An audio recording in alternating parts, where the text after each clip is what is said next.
under our rules, the criminal procedure rules, which are suppletory, because our rules are very, very pithy in terms of the procedure. 2 points, Madam Chair. The respondent has the right not to appear, and therefore she does not need to be present, because that is the right of a respondent, akin to a accused in a criminal case, as decided in the cases, Madam Chair. That's number one. Number two, the counsels here are not only to advise on the legal rights, they have the right to cross-examine, because the Vice President will not be present. If she's present, she cannot cross-examine witnesses, because she has lawyers. So therefore, 2 points. The rule that requires that lawyers can only, the participation is only to advise the legal rights of the witness is on the rules on the investigation in aid of legislation. That is expressly found in the rules in aid of legislation, the hearings. But it is not found in our rules. I've been reading our rules of procedure. There's nothing here that limits it to only advising. Therefore, in an adversary proceeding like this, we have to therefore hear the counsels if they wish to be present, but if not, then that is also the lookout of the respondent. But I believe that we should be clear in our rules that the presence of counsel of the respondent has the right to cross-examine directly the witnesses for the complainants. And secondly, there is no need for the Vice President to appear in hearing, because that is her right not to be able to appear, and we can make conclusions out of her non-appearance. No need for her to appear. Thank you, Madam Chair. Magandang umaga po sa inyong lahat. Sa aking mga kapwa miyembro ng kapulungan, sa ating mga panauhin na naririto ngayon at sa sambayanang Pilipino. Before we begin, at bago natin ipagpatuloy itong proseso ng impeachment, tandaan natin na hindi lingid sa ating kaalaman na marami pa tayong ibang kinakaharap na problema.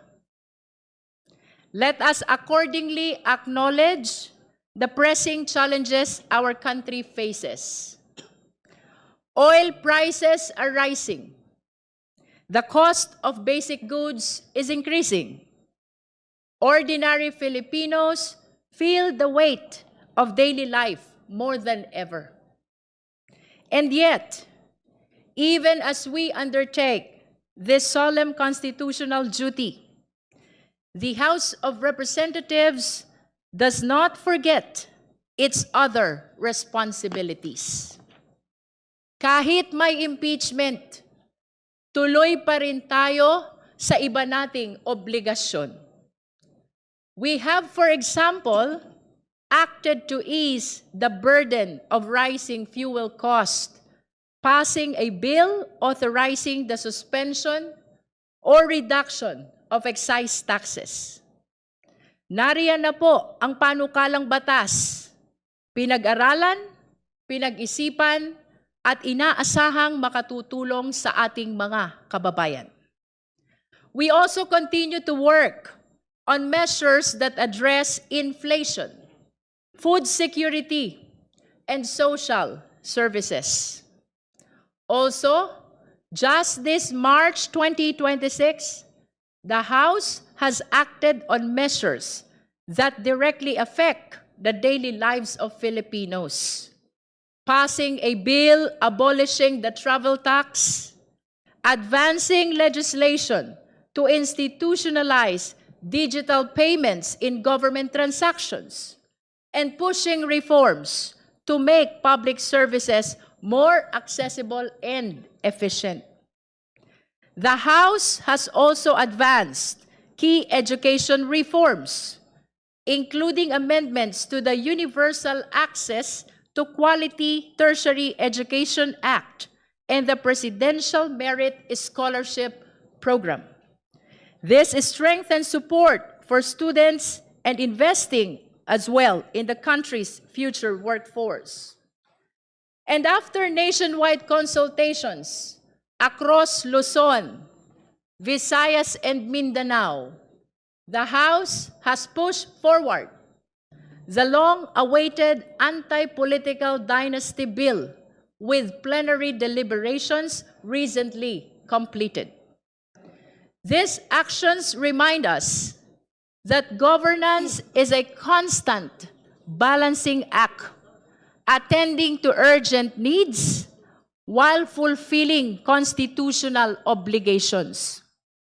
Kahit may impeachment, tuloy tayo sa iba nating tungkulin.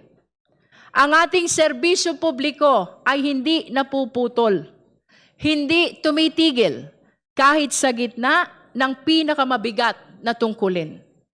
While we scrutinize those in power, we do not lose sight of the hardships faced by the powerless. Having said that, we proceed today fully aware of our dual duty to hold public officials accountable and to serve the people who entrusted us with this mandate. And so now, we begin.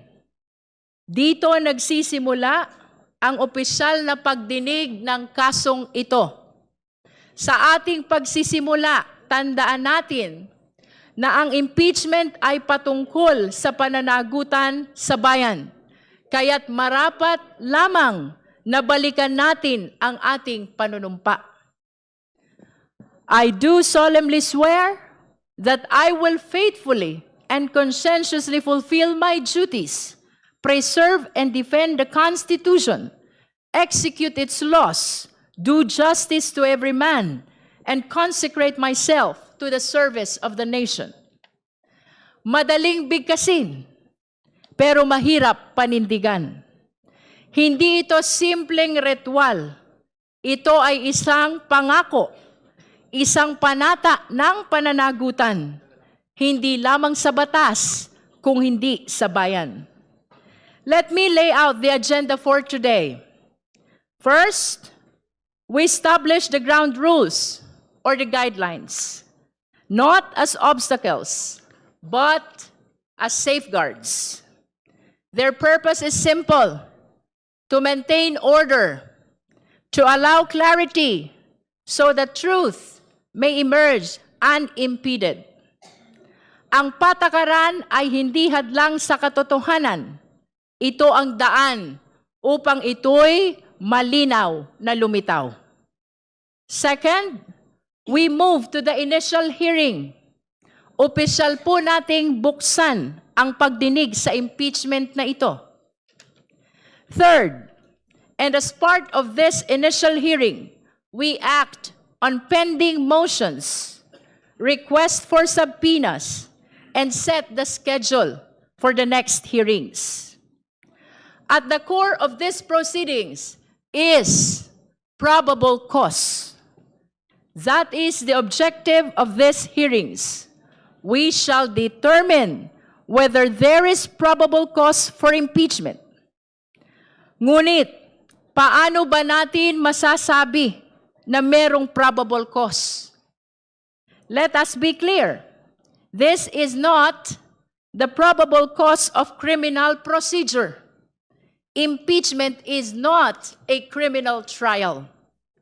It is a constitutional and policy exercise entrusted not to the courts, but to the House of Representatives. As we have seen in previous proceedings against Ombudsman Mercedes Gutierrez, the classical legal definition of probable cause was not applied. And for good reason. Impeachment calls for judgment, not mere calculation. It asks not only what can be proven, but what can be justified before the people. As the late Father Joaquin Berna said, impeachment is about what is best for the country. Hindi lang ito tanong ng kung ano ang nasa batas. Ito rin ay tanong ng kapakanan ng bayan. Consider the ground of betrayal of public trust. What does it mean? Can it be reduced to a single act? A measurable threshold? Or is it something more? Something felt as much as it is proven? Paano mo susukatin ang pagtataksil sa tiwala? Sa bilang ba ng ebidensya o sa bigat ng paglabag? We are confronted with serious allegations, threats against the President, accumulation of ill-gotten wealth, SALN violations, misuse of confidential funds, disregard of safeguards for transparency, and defiance of constitutional process. These are not trivial matters. They go to the very heart of public trust. May mga kasalanang hindi kailangang ipaliwanag, ramdam agad ng taong bayan. The truth is, betrayal of public trust resists rigid definition. And if the standard is not mechanical, neither can the threshold to examine it be mechanical. Kung ang batayan ay may bahid ng moralidad, ang paghusga ay hindi maiiwasan dumaan sa konsensya. Conscience becomes our guide, not as a substitute for evidence, but as its interpreter. Evidence tells us what happened. Conscience tells us what it means. Ang batas ang nagbibigay ng balangkas. Ang konsensya ang magbibigay ng kahulugan. Therefore, to determine probable cause is to listen, to weigh, and to decide, not by rigid formulas alone, but by what is just and right for the Filipino people. Ngunit malinaw sa atin, ang araw na ito ay simula pa lamang. Sa mga darating na linggo, sa mga susunod na pagdinig, hihimayin natin ang mga aligasyon isa-isa. Susuriin ang bawat ebidensya. Magtatawag tayo ng mga testigo. Pakikinggan ang bawat argumento at titimbangin ang depensa. Today is just the beginning of a process that demands patience, discipline, and vigilance. At sa prosesong ito, sisikapin nating maging tapat, hindi lamang sa batas, kundi sa sambayanang Pilipino. And in the search for probable cause, let us remember that what we are conducting here is merely investigative in nature, where the question is not guilt, but whether there is sufficient basis to proceed to trial in the Senate. At this stage, in this committee, there is no deprivation. No one is being removed from office here. No one is being disqualified. No final judgment is being rendered. Those consequences, if they are to come at all, arise only in the Senate, where the trial is held, where the evidence is fully ventilated, and where the full measure of due process applies. But this is not to say that due process is absent here. Far from it. We have to remember that whatever we do here in the committee must always be in accordance with the Constitution, particularly the demands of due process. The Vice President has been invited to participate. She is reportedly prepared. for a full-scale legal battle, a bloodbath, as it has been described, assembling a very large team of lawyers. She is apparently ready to face the accusations and defend herself at length. And yet it appears she will not even participate. We recall the words of Justice Antonio Tiham in the previous impeachment against Chief Justice Maria Lourdes Sireno. Failure to participate in the hearings before the Committee on Justice is tantamount to a culpable violation of the Constitution. Ayon sa pananaw na iyon, ang hindi pagharap sa proseso ay maaaring ituring na patuloy na paglabag sa saligang batas. Ang tanong ngayon, maaari rin ba nating sabihin ito sa Vice Presidente? Let us remember, the Vice President took the same oath.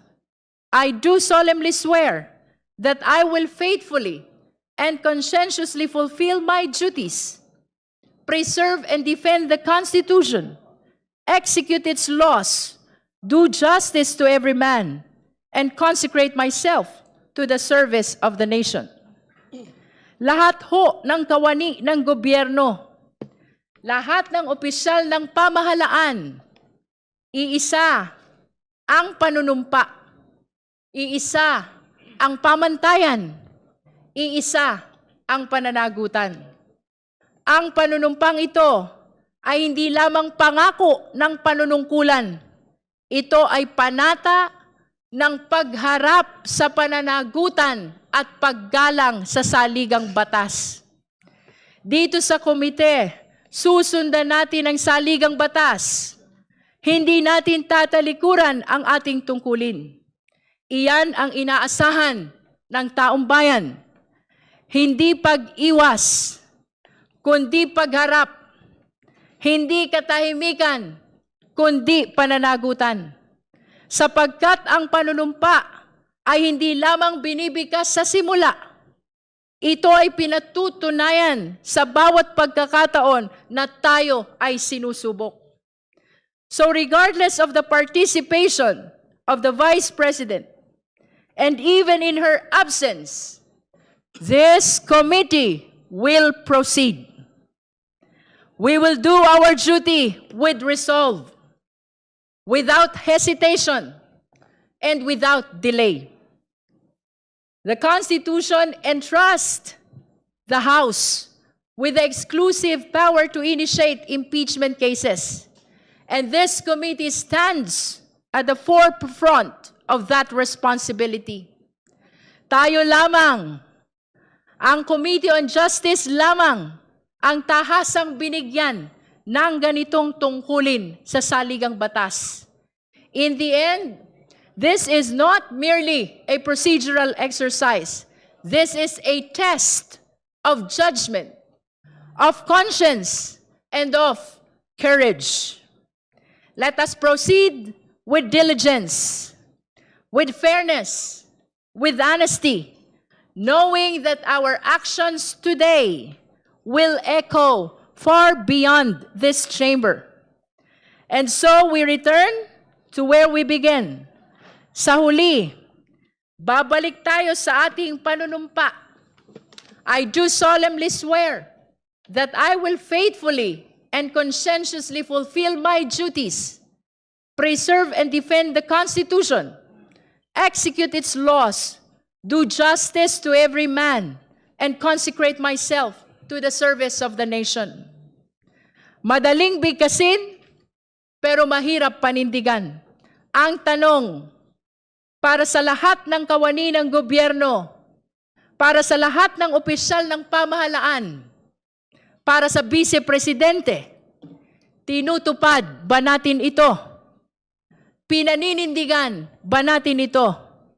Iyan ang tanong na sisimulan nating sagutin dito sa impeachment na ito. Maraming salamat po. We now call the case. Committee Secretary. Thank you, Your Honor. Initial hearing on the impeachment complaints against Vice President Sara Z. Duterte, filed by Reverend Father Joel Saballa et al. And endorsed by Representative Laila M. De Lima, and filed by Attorney Nathaniel G. Cabrera, and endorsed by Representatives Bienvenido M. Abate Jr. and Francisco Paulo P. Ortega V. Madam Chair, The Honorable Jokno. may I be allowed to make a brief manifestation Which manifestation? in relation to the opening statement? The opening made statement. by You may the proceed, Chair. the Honorable Jokno. Thank you, Madam Chair, distinguished colleagues, mga kababayan natin nanonood, at magandang umaga po sa ating lahat. Marami po nagtatanong, ano ba talaga itong impeachment at ano ba ang proseso sa impeachment? Klarong-klaro po sa ating konstitusyon, Article 11, Section 3, the House of Representatives has the exclusive power to initiate all cases of impeachment, while the Senate has the sole power to try and decide all cases of impeachment. Sa madaling salita, ang Kongreso ang nagsasampa o naghahain ng impeachment case, habang ang Senado naman ang nagsisilbing hukom o tagahatol. Kaya tayo nandito sa hearing na ito ay para malaman, dapat nga bang isampa ang impeachment case laban sa Vice Presidente? Nung nakaraan, nakita po natin na sufficient in form and substance ang dalawang impeachment complaint. Ibig sabihin nito, sapat o tama ang forma ng mga reklamo at may sapat na nilalaman para umusad tayo sa pagdinig na ito. Nakita din ng committee na ang impeachment complaint ay sufficient in grounds o may sapat na batayan.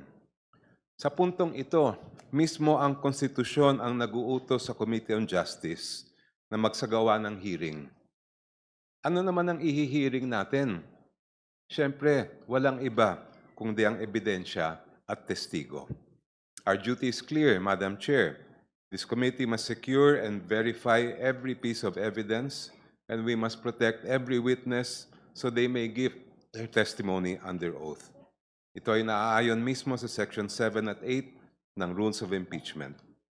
Ito ang dahilan kung bakit po tayo naghain ng motion para makuha ang kopya ng SALN ng Vice Presidente at para bigyan ng proteksyon ang testigo na si Mr. Ramil Madriaga.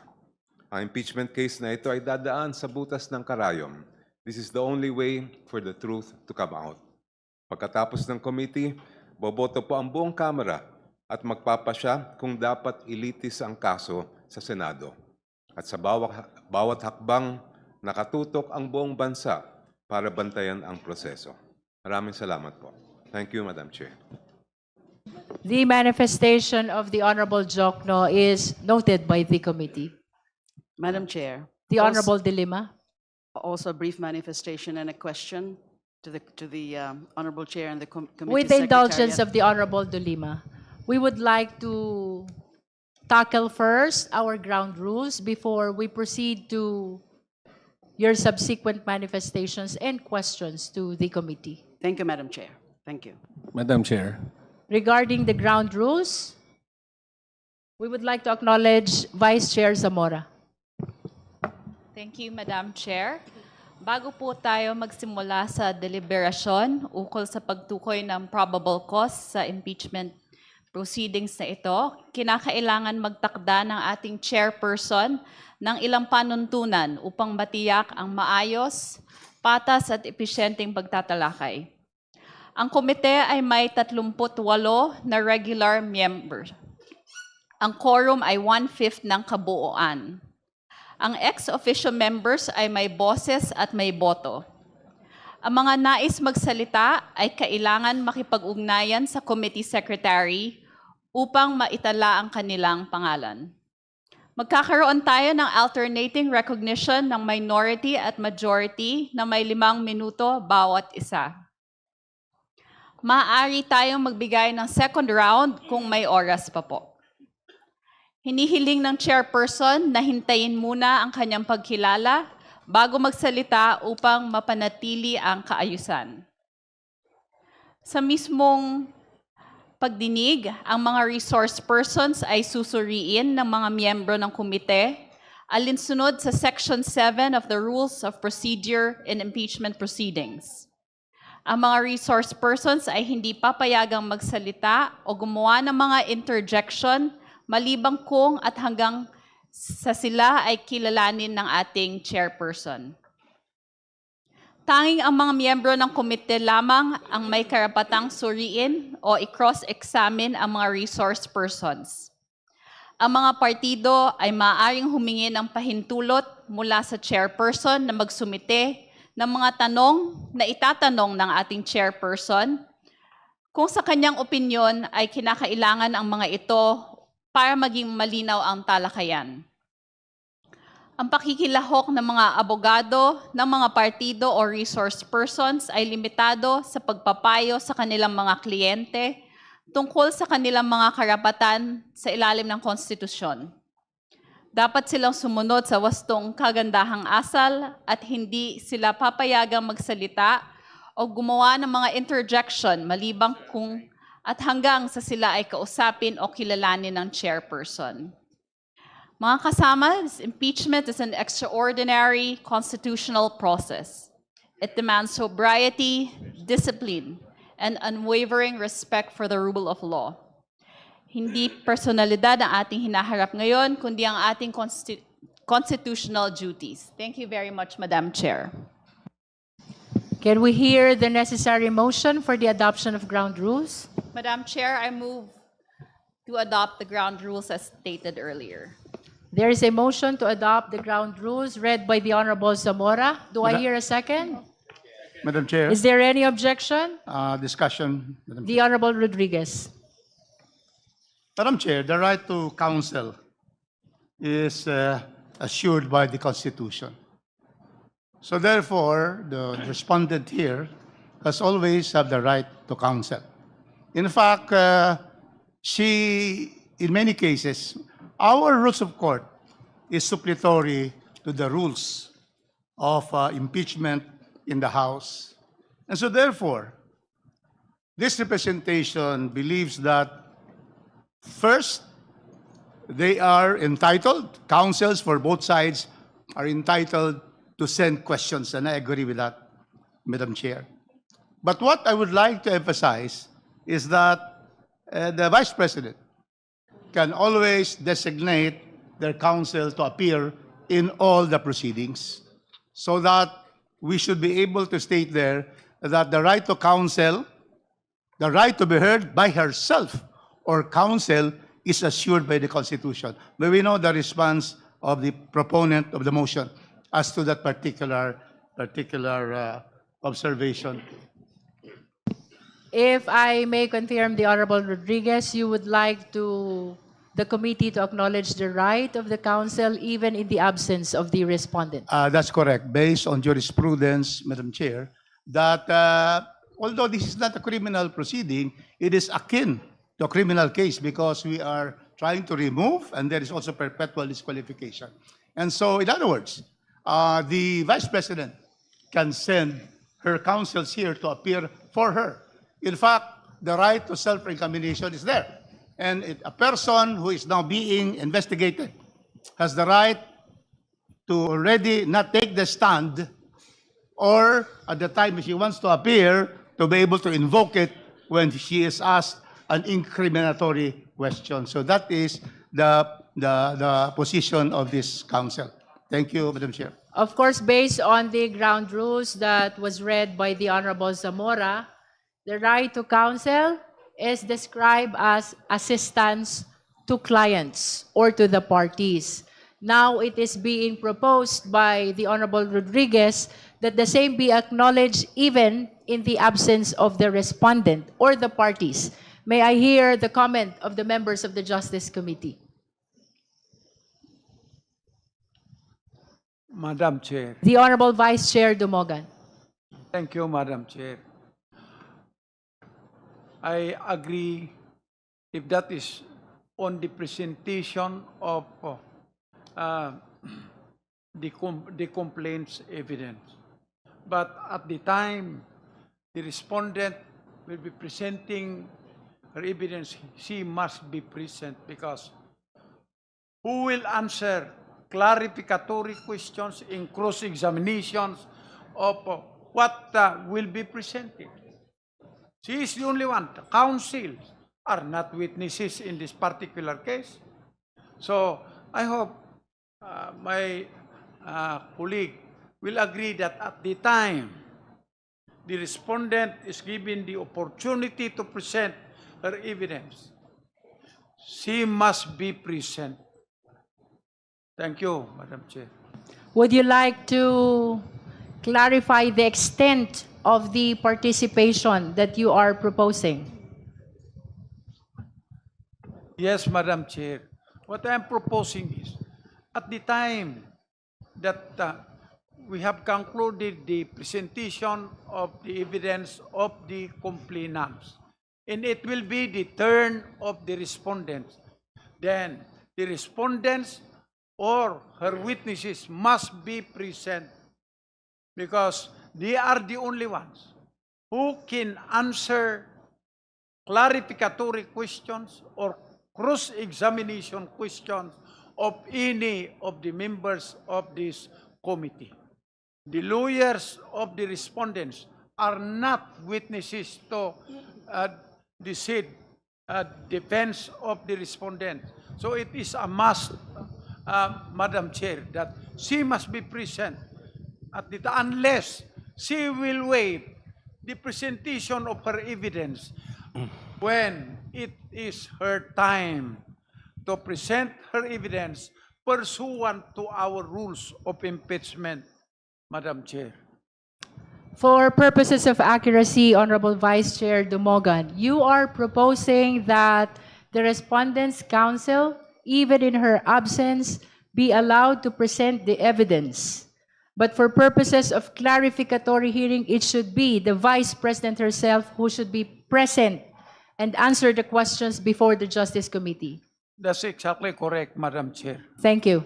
Any other member who Madam wish to Chair. manifest? The Honorable Rodriguez. Madam Chair, the right against self-incrimination is very clear. Under our rules, the criminal procedure rules, which are suppletory, because our rules are very, very pithy in terms of the procedure. 2 points, Madam Chair.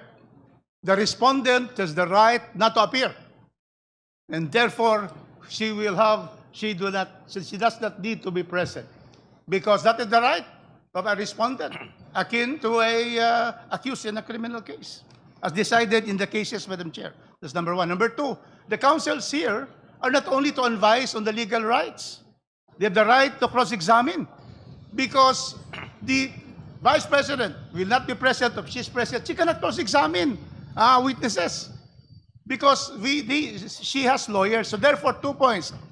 The rule that requires that lawyers can only, the participation is only to advise the legal rights of the witness is on the rules on the investigation in aid of legislation. That is expressly found in the rules in aid of legislation, the hearings. But it is not found in our rules. I've been reading our rules of procedure. There's nothing here that limits it to only advising.